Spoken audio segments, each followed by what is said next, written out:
शाखेने केलेल्या कारवाईत 8,43,000 किमतीचा गांजा जप्त केला. आरोपी घनश्याम अग्रवालला अटक करण्यात आली. एका खोलीत मोठ्या प्लास्टिकच्या पोत्यात 70 किलो 250 ग्रॅम गांजा ठेवण्यात आला होता. या प्रकरणी रावणवाडी पोलीस स्टेशनमध्ये गुन्हा दाखल करण्यात आला आहे.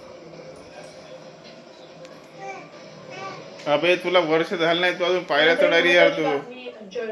जळगावमध्ये टाकी साफ करताना 3 कामगारांचा मृत्यू झालाय. सहकारी औद्योगिक वसाहतीतील समृद्धी फॅक्टरी मधली ही दुर्घटना आहे.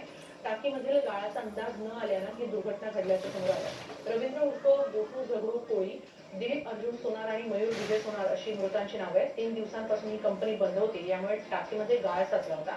हा गाळ साफ करण्याचं काम 3 कामगारांना सांगण्यात आलं. याआधी दिलीप गाळात अडकला.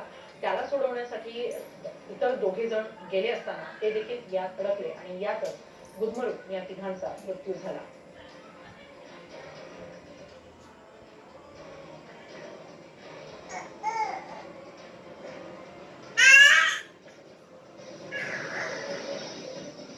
यवतमाळच्या पुसद तालुक्यातील बेलोरा इथं विहिरीत पडलेल्या एका निलगाईच्या पिल्लाला वनविभागानं वाचवलंय. पाण्याच्या शोधात